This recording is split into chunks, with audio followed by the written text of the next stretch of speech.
விமான விபத்து அதிர்ச்சி அளிப்பதாக முதலமைச்சர் மு.க.ஸ்டாலின் தெரிவித்திருக்கிறார். ஒட்டுமொத்த இந்தியாவும் அகமதாபாத்தை தற்போது உற்று நோக்கி கவனித்து வரும் சூழலில் குஜராத் வாழ் தமிழரான திரு கே சரவணன் அங்கிருந்து நம்முடைய தொலைபேசி வாயிலாக இணைகிறார்.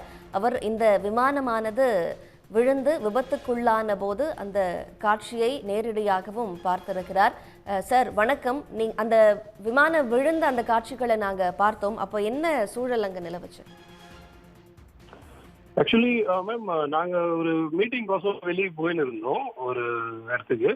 So all of sudden smoke வந்த உடனே ஒரு என்னடா ஆச்சு, பிளேனுக்கு ஆச்சா இல்லை அங்கே நியர்பை வேற ஏதாச்சும் ஒரு பெட்ரோல் வண்டி அந்த வண்டிக்கு ஆச்சாங்க அதே மாரி இன்னும் ஐடென்டிஃபை பண்ண முடியல. அப்புறம் லேட்டர் ஒரு 2-3 மினிட்ஸ்ல தெரியப்பட்டது இது மாரி இப்பதான் இந்த ஃபிளைட் லண்டன் கோசம் டேக் ஆஃப் பண்ணிக்கிறாங்க.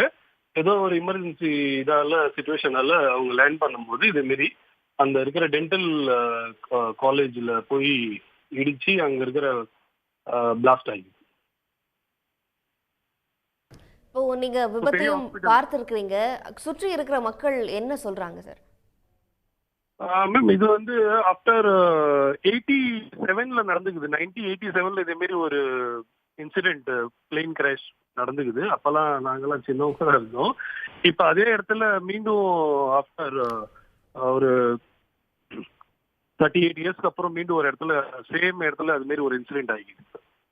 ஸோ இதுல என்னன்னா, Vijay Rupani ex chief minister அவரும் லண்டன் கோசம் அவங்க டாட்டரை பார்க்கறதுக்கோசம் போயிருந்துருக்கிறாரு. One of the best CM so far in Gujarat.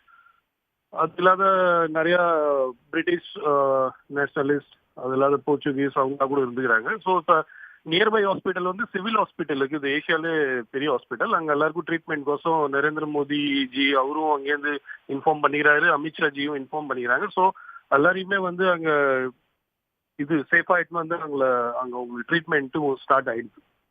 இப்ப அங்க பேரிகேட் போட்டாச்சு. அதுல அந்த பில்டிங் கிராஷ் ஆனது அங்க ஒரு பிஜே மெடிக்கல் காலேஜ்னு அந்த மெடிக்கல் காலேஜ்ல அந்த மத்தியான நேரத்துல சாப்பிட்றதுக்கோசம் எல்லாரும் அசம்பிள் ஆகிக்கிறாங்க.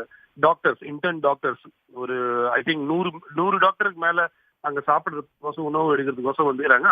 அந்த டைம்ல தான் அந்த பிளெயினோட மின்னாடி ஃப்ரண்ட் இருக்கிற அந்த இது அங்க ஹீட் ஆகிக்குது. ஸோ அதுலயும் நிறைய பேர் செத்துக்கிறாங்கன்னு சொல்றாங்க.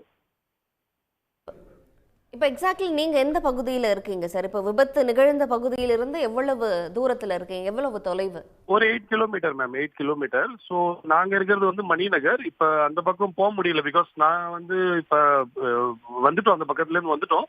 ஆனா இப்ப அங்க போக முடியல, பிகாஸ் ஜஸ்ட் பேரிகேட் இந்த பிஎஸ்எஃப் இதெல்லாம் கமாண்டோஸ் எல்லாம் போட்டுட்டாங்க, அதனால போக முடியல அந்த பக்கம். பல்வேறு கட்டுப்பாடுகளும் விதிக்கப்பட்டிருக்கு. பொதுமக்கள் யாரும் விபத்து நிகழ்ந்த அந்த பகுதிக்கு போயிடக்கூடாது அப்படின்னு. இப்போ 8 கிலோமீட்டர் அந்த சுற்றளவுல நீங்க இருக்கிறீங்க அப்படின்னா அந்த விபத்து தொடர்பான சத்தம் ஏதும் கேட்டுச்சா? அவ்வளோ சத்தத்தோட அதிகமா நான் சொல்றது அந்த இதுதான் ஃபயர் ஃபிலிம்ஸ் தான் பார்த்தோம் நாங்க. தீப்பிழம்பு அவ்வளவு தூரத்துல இருந்தும் கூட பார்க்க முடியுதுன்னு சொல்றீங்களா? Yes ma'am. உடனுக்குடன் செய்திகளை தெரிந்து கொள்ள சன் நியூஸ் பெல் ஐகானை கிளிக் பண்ணுங்க.